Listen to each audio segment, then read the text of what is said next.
दोस्तों हम फिर से लेकर आ चुके हैं आप लोगों के लिए सुबह की सभी ताज़ा और बड़ी खबरें। फटाफट अंदाज में एक एक कर बताएंगे आपको आज देश और दुनिया से क्या बड़ी खबरें निकलकर सामने आ रही हैं। लेकिन उससे पहले दोस्तों एक नज़र डालेंगे सुर्खियों पर। प्रधानमंत्री नरेंद्र मोदी के ऊपर गरजे असदुद्दीन ओवैसी, बोले बीजेपी फैलाती है देश में नफरत के बल पर राजनीति में रहना चाहती है। इसके बारे में आपको बताएंगे। वहीं पर अगली बड़ी खबर में हम आपको बताएंगे दोस्तों, गुजरात में बीजेपी को बड़ा झटका। बापू के नाम से जाने जाने वाले शंकर सिंह बघेला का बड़ा बयान, बोले इस बार बीजेपी को होगा गुजरात में भयंकर नुकसान, सिर्फ 80 सीटों पर सिमट जाएगी। इसके बारे में भी बताएंगे। वहीं पर अगली बड़ी खबर में हम आपको बताएंगे दोस्तों, दरअसल आपको बताते चले राहुल गांधी की भारत जोड़ो यात्रा की कमलनाथ ने की तारीफ, बोले इससे ज्यादा जन सैलाब मैंने अपनी पूरी जिंदगी में नहीं देखा। वहीं पर अगली बड़ी खबर में हम आपको बताएंगे दोस्तों, एमसीडी में आपने किया दावा, बोले 220 सीटें जीतेंगे 250 में से। इसके बारे में भी आपको बताएंगे। वहीं पर अगली बड़ी खबर में हम आपको बताएंगे दोस्तों, जी दरअसल आपको बता दे, अरविंद केजरीवाल बोले फिलहाल दिल्ली की जनता हमारे साथ है, कूड़े और गुंडों को वोट नहीं देगी। वहीं पर अगली बड़ी खबर में हम आपको बताएंगे दोस्तों, अखिलेश यादव ने भरी हुंकार, बोले मैनपुरी में इस बार फिर से एक बार जो है यहाँ पर नेताजी की साइकिल चलेगी। इसके बारे में भी आपको बताएंगे। वहीं पर दोस्तों कांग्रेस प्रदेश अध्यक्ष का वोटर लिस्ट में से ही नाम गायब, भड़की कांग्रेस की प्रवक्ता नीतू वर्मा। वहीं पर अगले बड़ी खबर में हम आपको बताएंगे दोस्तों, राहुल गांधी की यात्रा जाने वाली है राजस्थान में होगा बड़ा खेल। इसके बारे में आपको बताएंगे। वहीं पर अगली बड़ी खबर में हम आपको बताएंगे दोस्तों, दरअसल आपको बता दें आज जो है दूसरे फेज का चुनाव गुजरात में, आज जो है यहाँ पर गुजरात का रिजल्ट तय हो जाएगा, किसकी बन रही है सरकार और किसको लगेगा गुजरात में झटका। जी हाँ, आपको बता दें 2 जगह सरकार का सामने निकल कर आया, इसके बारे में भी आपको बताएंगे। तो सारी खबरें फटाफट अंदाज में देंगे, एक एक कर देंगे। फिलहाल खैर चलिए बढ़ते हैं सबसे पहली और सबसे बड़ी खबर की ओर। दरअसल दोस्तों आपको बता दें, असदुद्दीन ओवैसी का बीजेपी के ऊपर बड़ा हमला, बोले पीएम नरेंद्र मोदी आते हैं और कहते हैं कि लोग यहाँ पर शांति से और प्यार अमन से रह रहा है, जबकि यहाँ की हालत सबसे ज्यादा बुरी हो चुकी है। आपको बताते चले, असदुद्दीन ओवैसी ने कहा कि गुजरात में मुसलमानों के साथ बिल्कुल भी अच्छा बर्ताव नहीं किया जाता, यहाँ पर लोगों को घर में से निकाल कर मारा जाता है। ओवैसी ने कहा कि जब भी किसी के ऊपर गलत तरीके से एक्शन लिया जाता है तो एक सिर्फ हमारी ही पार्टी है जो बीजेपी से सवाल पूछती है। ओवैसी ने कहा कि जब भी कोई मुसीबत आती है तो कांग्रेस आवाज तक नहीं उठाती, इसीलिए हम हमेशा एक्टिव रहते हैं। आपको बता दें, असदुद्दीन ओवैसी ने कहा कि फिलहाल बीजेपी और कांग्रेस ये दोनों एक जैसी ही पार्टियां हैं, इन दोनों से कोई उम्मीद नहीं रखी जा सकती। ओवैसी ने कहा कि फिलहाल गुजरात में बेरोजगारी बढ़ती जा रही है, महंगाई दर बढ़ता जा रहा है, लेकिन सरकार इस मुद्दे पर बात नहीं करती। ओवैसी ने कहा कि अगर हम सत्ता में आते हैं तो हम वादा करते हैं कि गुजरात के लोगों को सब कुछ सही मिलेगा, यहाँ पर हर धर्म की, हर इंसान की इज्जत की जाएगी। ओवैसी ने कहा कि फिलहाल गुजरात में बीजेपी ने एक तरीके से 27 साल में कुछ नहीं किया और इन 27 सालों में गुजरात लगातार पिछड़ता चला गया। आपको बता दें, ओवैसी ने कहा कि यहाँ के व्यापारी धीरे कर खत्म होना है और इसकी जिम्मेदार भारतीय जनता पार्टी है। आपको बता दें दोस्तों, ओवैसी आए दिन ऐसे बयान देते रहते हैं जिसकी राजनीति जिसमें तेज हो जाती है। अब असदुद्दीन ओवैसी ने फिर से एक बार ये बयान दे दिया है कि फिलहाल यहाँ कर जो राजनीति है दोस्तों पूरी तरीके से अलग हो रही है और इस बात को दोस्तों झुटलाया नहीं जा सकता है कि देश की परिस्थितियां और देश में बढ़ती महंगाई, बेरोजगारी की जिम्मेदार भी भारतीय जनता पार्टी है। ओवैसी ने गुजरात को लेकर कहा कि गुजरात की जनता हमारे साथ है, इस बार इंशाल्लाह हम सीटें जीतेंगे। आपको बताते चले दोस्तों, ओवैसी ने दावा किया है कि फिलहाल कांग्रेस के वोटर जो हैं वो कांग्रेस से परेशान आ चुके हैं और अब वो हमें चुनेंगे। दरअसल दोस्तों ओवैसी का प्लान ही ये है कि कांग्रेस को वोटर्स को अपनी तरफ कर लिया जाए। चलिए बढ़ते हैं एक और अगली बिग ब्रेकिंग की तरफ। बता दोस्तों अगली जो बड़ी खबर निकल कर आ रही है, आपको बता दें बापू के नाम से जाने जाने वाले दोस्तों, जी हां आपको बता दें शंकर सिंह बघेला का बड़ा बयान, कर दिया राहुल का समर्थन, बोले गुजरात में बनेगी कांग्रेस की सरकार। दरअसल दोस्तों आपको बता दें, बापू के नाम से गुजरात के पूर्व मुख्यमंत्री जो कि बापू के नाम से जाने जाते थे, जिनका नाम है शंकर सिंह बघेल। आपको बता दें, आप भी इनको अच्छे से जानते होंगे, नहीं जानते होंगे तो बता दें, गुजरात के पूर्व मुख्यमंत्री रह चुके हैं। हैं। इन्होंने दावा किया है कि इस बार भारतीय जनता पार्टी को गुजरात में बड़ा धक्का लगने वाला है। इनका कहना है कि फिलहाल इस बार गुजरात में बीजेपी को सिर्फ 80 सीटों के लगभग ही सिमट कर वो रह जाएगी। आपको बताते चलें जो है यहाँ पर शंकर सिंह बघेल का ने दावा करते हुए कहा कि बीजेपी ने राहुल गांधी को पप्पू बताने की बहुत कोशिश की और राहुल गांधी की छवि बिगाड़ने की कोशिश की, जबकि राहुल गांधी ऐसे बिल्कुल भी नहीं है। आपको बता दें शंकर सिंह बघेल ने कहा कि फिलहाल राहुल गांधी एक सच्चे इंसान है और सबसे अच्छी बात यह है कि उन्होंने भारत जोड़ो यात्रा शुरू कर ये साबित कर दिया है कि राहुल गांधी एक अच्छे नेता बन सकते। आपको बता दें शंकर सिंह बघेल ने कहा कि राहुल गांधी ऐसे नहीं है जैसे मीडिया में दिखाकर उनकी छवि को बिगाड़ा गया, और राहुल गांधी को पप्पू बनाने के लिए बीजेपी ने करोड़ों रुपए मीडिया पर खर्च कर दिए। लेकिन उसके बाद भी दोस्तों राहुल गांधी ने भारत जोड़ो यात्रा कर सबको चौंका दिया, क्योंकि अब तक इन लोगों को लगता था कि राहुल गांधी सिर्फ महलों में बैठते हैं, जबकि दोस्तों राहुल गांधी आप समझिए सड़कों पर चल रहा है। इतना तो आम इंसान भी नहीं चलता होगा जितना राहुल गांधी चल रहा है। वहीं दूसरी तरफ शक्ति सिंह बघेल ने कहा कि बीजेपी देश में नफरत फैला रही है, खास करके गुजरात के लोगों के दिमाग में बीजेपी ने यह बैठा दिया है कि वो अगर जिंदा है तो बीजेपी की वजह से, वरना कब के मुसलमान उन्हें खत्म कर देते। आपको बता दें शंकर सिंह बघेल ने कहा कि बीजेपी ने हिंदू मुसलमान लोगों के दिमाग में बिठा दिया है, जिसकी वजह से अब तक बीजेपी सत्ता में रही। शंकर सिंह बघेल ने कहा कि बीजेपी ने लोगों के दिमाग में ये बात अच्छे से डाल दी है कि अगर बीजेपी है जब तक ही वो जिंदा है, अगर बीजेपी नहीं होती तो वो मुस्लिम आप समझिए दोस्तों, मुसलमान उन्हें मार देते। और ये बात दोस्तों शंकर सिंह बघेल की इस बात की मैं तारीफ करूंगा कि वो बीजेपी का पॉइंट समझ गए। बीजेपी दोस्तों वाकई में लोगों के दिमाग में यही डालती है कि मुस्लिम तुम्हें खत्म कर देंगे, अगर हम हैं तभी तुम सुरक्षित हो। और आप देखिए मुस्लिमों के साथ मॉब लिंचिंग की जाती है, पत्थर के आरोपों में उनको अंदर डाल दिया जाता है, लेकिन अगर यही काम हिंदू पर्सन करे तो बीजेपी उसको छोड़ देती है। ये आज हमारे हिंदू और मुस्लिम भाइयों के बीच में दूरी पैदा करने के लिए किया जाता है। चलिए बढ़ते हैं एक और अगली बिग ब्रेकिंग की तरफ। बता दोस्तों अगली जो बड़ी खबर निकल कर आ रही है, आपको बता दोस्तों एमसीडी चुनाव में अरविंद केजरीवाल का बड़ा दावा, बोले भाजपा की हो रही है करारी हार, आप जीत रही है 220 सीटें। आपको बता दें दोस्तों एमसीडी में इन दिनों जो यहाँ पर जबरदस्त तरीके से रौड़ छड़ी हुई थी, बीजेपी अपनी कुर्सी बचाने की फिराक में थी, तो अरविंद केजरीवाल इस बार जो यहाँ पर एमसीडी को अपने अंडर में लेने की फिराक में थे। आपको बता दें बीजेपी के ऊपर हमला बोलते हुए अरविंद केजरीवाल ने कहा कि भारतीय जनता पार्टी चुनाव हार गई है, और चुनाव हार रही है इसलिए क्योंकि हमें 220 सीटें अच्छे से मिल रही हैं। वहीं दूसरी तरफ बीजेपी का दावा है कि वो 250 सीटें लेकर आएगी। आपको बता दें दोस्तों एमसीडी के चुनाव में जबरदस्त तरीके से वोट डले हैं। वोट डलने का सबसे बड़ा कारण ये भी है दोस्तों कि फिलहाल एमसीडी का चुनाव बीजेपी किसी भी तरीके से जीतना चाहती है, क्योंकि अगर एमसीडी का चुनाव बीजेपी हार गई दोस्तों तो फिलहाल ये कहने में आ जाएगा कि देखिए भैया बीजेपी जो बड़ी बड़ी दावे करती है आम आदमी पार्टी कहेगी कि उसकी कैसे बुरी तरीके से हार हुई है। और आम आदमी पार्टी दोस्तों इसलिए लड़ रही है क्योंकि वो 15 साल बाद एमसीडी को अब अपने हक में करना चाहती है, ताकि बीजेपी कल को ये ना कह पाए कि ये तो अपना ही गढ़ नहीं बचा पाए।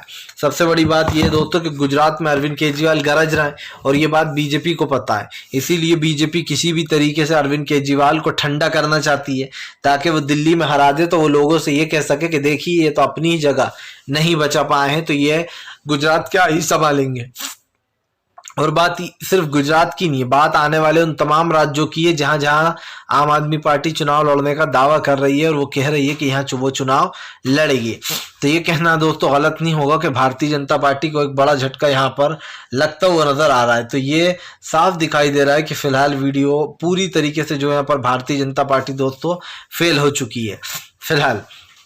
चलिए बढ़ते हैं एक और अगली बिग ब्रेकिंग की तरफ। बता दोस्तों अगली जो बड़ी खबर निकल कर आ रही है, आपको बताते चले दोस्तों भारतीय जनता पार्टी योगी आदित्यनाथ के ऊपर गरजे अखिलेश यादव, बोले उत्तर प्रदेश के साथ की है वादा खिलाफी, ये है बीजेपी की असलियत। दरअसल दोस्तों आपको बता दें अखिलेश यादव का कहना है कि उत्तर प्रदेश में कोई विकास का काम नहीं हुआ, जिसे एक्सप्रेस वे के नाम पर ये लोग छाती पीटते हैं वो हमने किया था और हमारा क्रेडिट बीजेपी ले गई। आपको बता दें यहाँ पर अखिलेश यादव ने बीजेपी के ऊपर हमला बोलते हुए कहा किसानों से किसान विरोधी सरकार है ये। किसानों से कई वादे किए गए लेकिन एक भी वादा पूरा नहीं किया गया। अखिलेश यादव ने कहा कि भारतीय जनता पार्टी ने सत्ता में आने के बाद सिर्फ बीजेपी के नेताओं को सिर्फ सैलरी बढ़ाई है और बाकी किसी गरीब का कोई भी काम नहीं हुआ है। अखिलेश यादव ने कहा कि मैनपुरी की सीट पर साइकिल दौड़ेगी और इस बार साइकिल ऐसी दौड़ेगी कि नेताजी के नाम पर यह साइकिल दौड़ेगी। आपको बता दें, अखिलेश ने कहा कि नेताजी ने कभी भी किसी का बुरा नहीं करा और सबसे बड़ी बात यह कि नेताजी को मैनपुरी से बहुत प्यार था। अखिलेश यादव ने कहा कि मैनपुरी का एक एक इंसान जानता है कि नेताजी उनसे कितना प्यार करते थे और ये लोग नेताजी से कितना प्यार करते हैं। आपको बता दें, अखिलेश ने कहा कि फिलहाल एक भी वोट भाजपा को नहीं जाना चाहिए, ना भाजपा को कोई वोट दे। दरअसल दोस्तों, बीजेपी को कोई भी वोट ना दे, ये सीधी सीधी अपील कर दी गई है और ये अपील साफ की गई है कि भैया देखो, बीजेपी तो कुछ अच्छा करती नहीं है, बीजेपी को वोट देने से कोई मतलब है नहीं।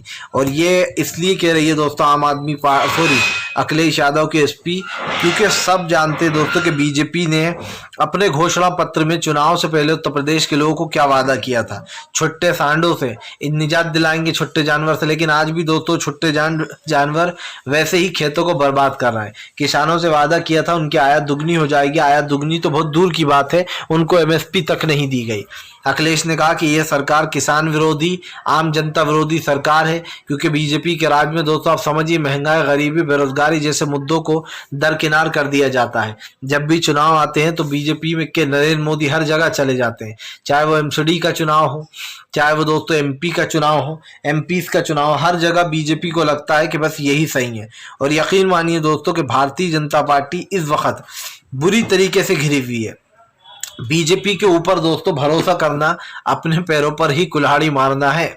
और ये मैं इसलिए कह रहा हूं क्योंकि आप भी अच्छे से जानते हैं कि मेरी बातों में दम है। बीजेपी चाहे कितनी ही कोशिश कर ले, लेकिन देश की जनता एक चीज समझ चुकी है कि भारतीय जनता पार्टी दोस्तों देश में नफरत फैलाने जितना काम कर रही है।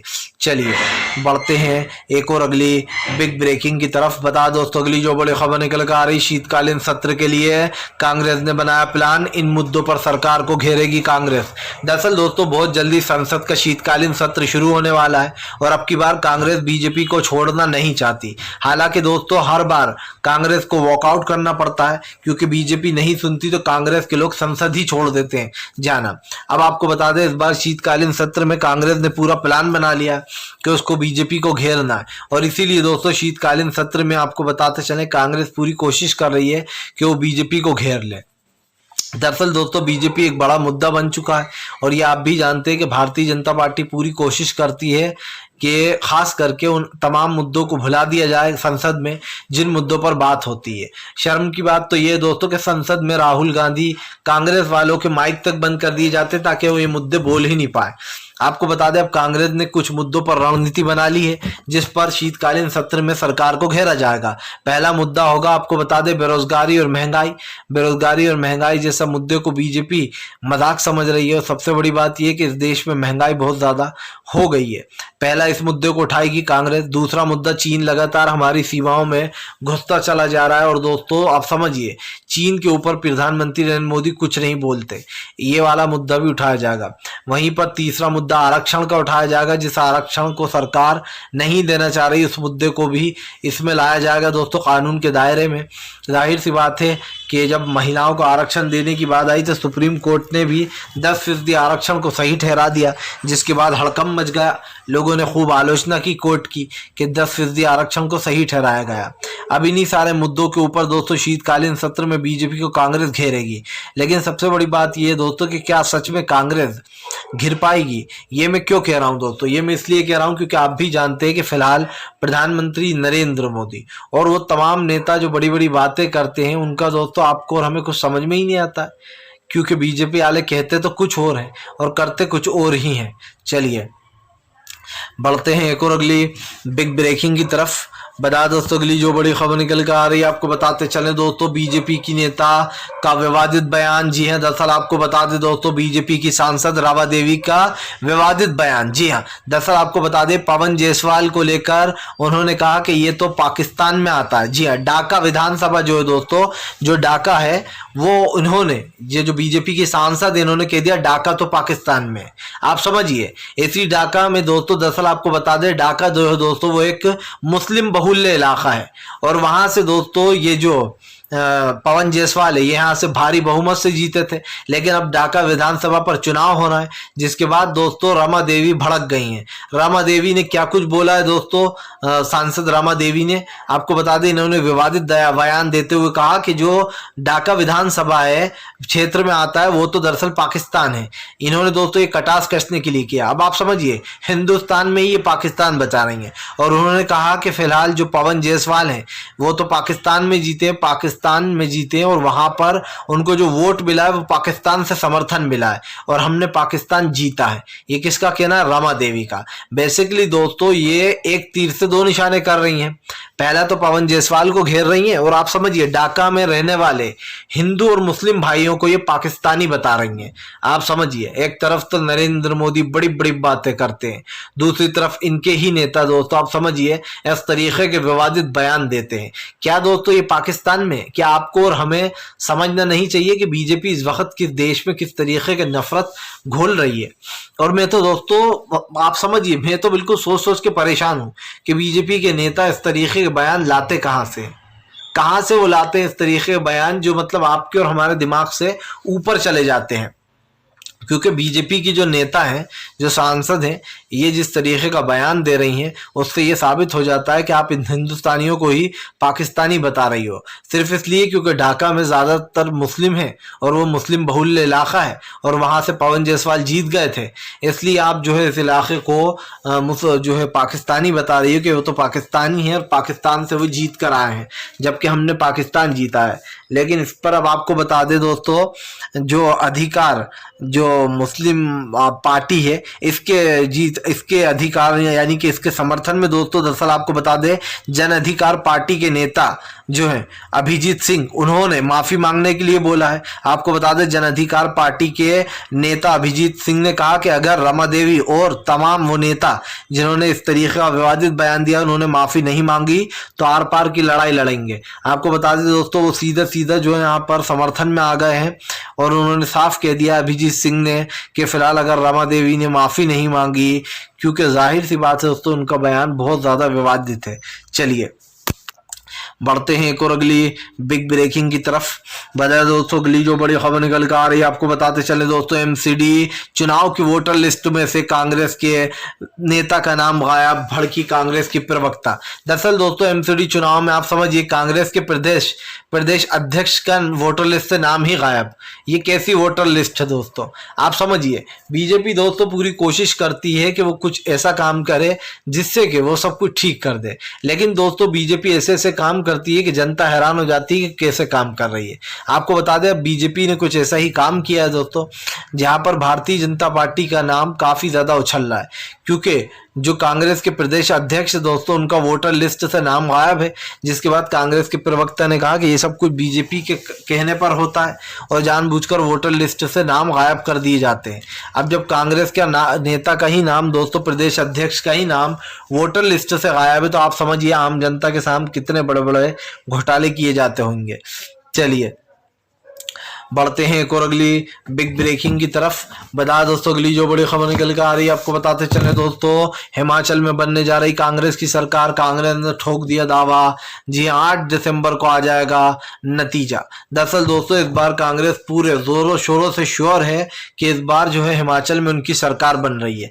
आपको बताते चले दोस्तों, हिमाचल में दावा ठोकते हुए कांग्रेस ने कहा कि इस बार हिमाचल में उनकी सरकार बनेगी और ये पूरे दावे से वो कहना है। आपको बता दें दोस्तों, हालांकि बीजेपी का भी जो निशाना है वो कहीं ना कहीं हिमाचल पे है, लेकिन आपको ये बताते चले कि फिलहाल इस बार पूरे जोरों शोरों से हिमाचल के लिए चुनाव लड़ा था कांग्रेस ने, और कांग्रेस का भी ये दावा है कि वो फिलहाल हिमाचल चुनाव जीत गई है। अब बस रिजल्ट आने की देर है दोस्तों। 8 दिसंबर के दिन रिजल्ट जारी हो जाएगा, पता चल जाएगा, वोटों की गिनती हो जाएगी, मतगणना शुरू हो जाएगी कि किसको कितना मिला है और कौन की सरकार बन रही है। तो उम्मीद करेंगे कि हिमाचल में और ख़ास करके गुजरात में भी कांग्रेस की ही सरकार बने। फिलहाल वीडियो अच्छा लगे तो लाइक करें, चैनल पर पहली बार आए सब्सक्राइब कर लें ताकि आगे भी ऐसी वीडियोस आपको मिलती रहे दोस्तों और आप सच्चाई से जुड़े।